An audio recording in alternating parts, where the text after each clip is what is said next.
Les tambours battaient au loin, des sons sourds et inquiétants se répercutant à travers la savane obscure.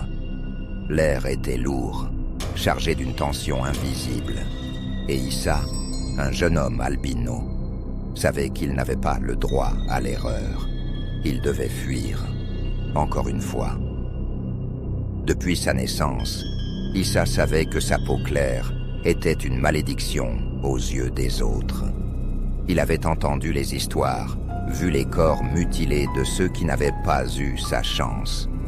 Les sorciers croyaient que les os des albinos contenaient des pouvoirs surnaturels, qu'ils apportaient richesse et pouvoir à ceux qui savaient les utiliser.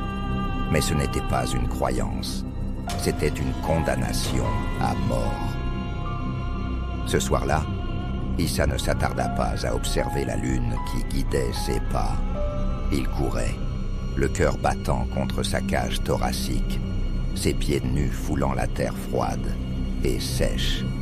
Il n'était plus qu'une proie, traqué par des ombres qui se fondaient dans la nuit.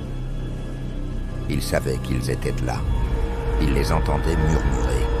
Des voix sifflantes, rauques, presque inhumaines. Ces chasseurs n'étaient pas comme les autres. Il l'avait compris trop tard.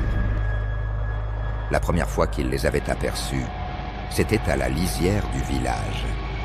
De loin, ils ressemblaient à des hommes ordinaires. Mais quelque chose n'allait pas. Leur silhouette semblait vibrer.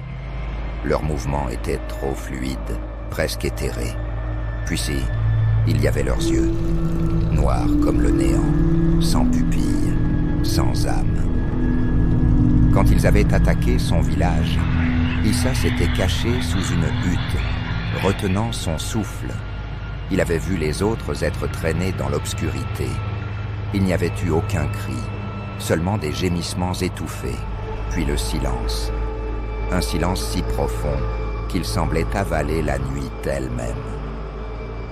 Maintenant, il était seul. Il savait que personne ne viendrait l'aider.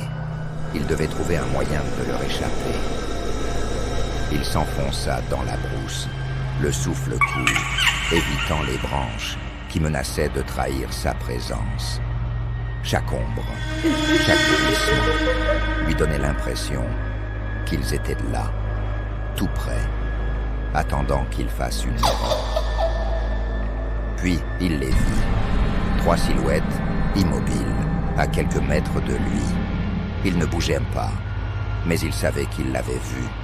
Lentement, ils s'animèrent, glissant vers lui avec une lenteur calculée. Issa recula d'un pas, puis 2.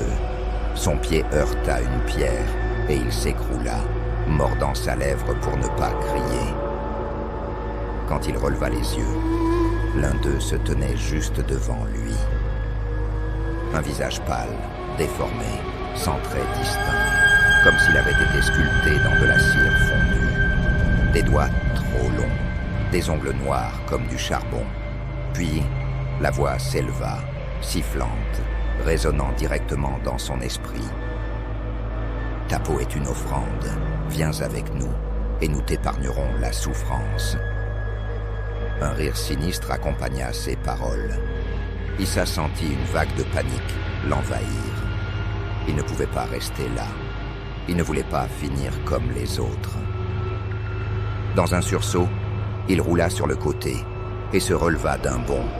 Sans réfléchir, il courut droit devant lui, ignorant les branches qui griffaient sa peau. Il ne savait pas où aller, mais il savait qu'il devait avancer. Le sol sous ses pieds devint humide. Il venait d'atteindre une rivière. Sans hésiter, il s'y jeta, le courant glacial enveloppant son corps. Derrière lui, les créatures s'arrêtèrent net. Elles ne pouvaient pas traverser l'eau. Il le savait maintenant.